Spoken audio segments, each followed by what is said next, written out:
Salam, bugün Kodera 41-ci sualın yazı işlərindən 41-ci sualın izahını verəcəyəm, proqramı quracağıq. Deməli, bizdə sualda soruşur ki, klaviaturadan bir boşluqla ayrılmış müxtəlif uzunluqlu simvollardan ibarət sətr daxil edilmişdir.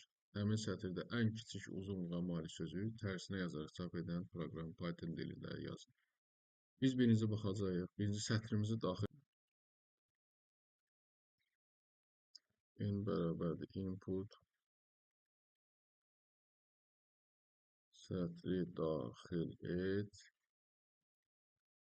Sətri daxil etdiyi müxtəlif uzunluqlu sətrimiz daxil edildi.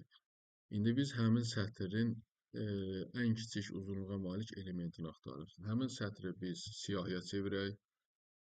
N bərabərdir. Splitdən istifadə edəcəyik. N.split. Boşluqlardan ayırsın. Bizim üçün bir siyahı yaratsın. Daha sonra mən bunu iki cürə yazacağım, iki metodla yazacağım. Fərqli üsullarla da yaza bilirlər. Biz bilirik də proqramlaşdırma elə bir şeydir ki, hərə fərqli düşünüb yaza bilir.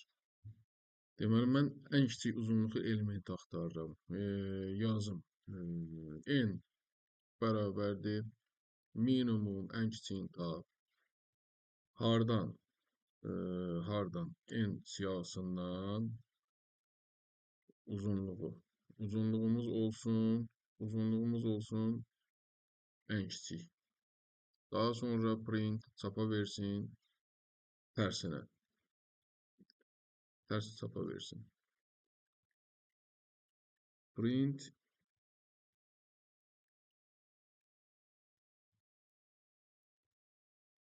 tərsinə çapa versin. Yoxlayaq, gəlin yoxlayaq. Məsələn, nə yazaq? Yazaq. Salam, mən proqramlaşdırma öyrənirəm. Bunu çapa verək. Bizdə ən kiçik uzunluqlu elementimiz budur. Nəm çapa getməlidir. Yoxlayaq.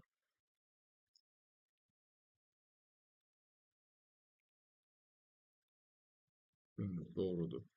Gəlin bir başqa üsulla da yoxlayaq. Yenə sətrimizi daxil edək.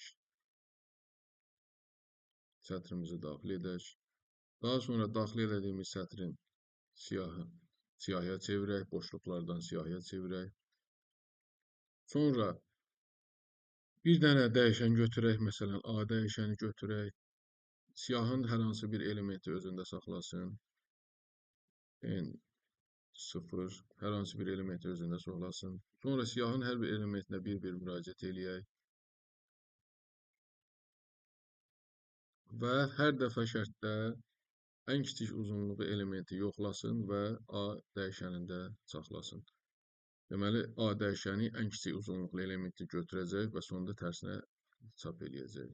Yoxlayaq. Deməli, if əgər len i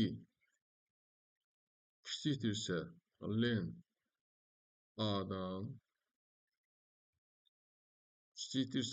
A-dan, deməli, A bərabər olsun i-yə.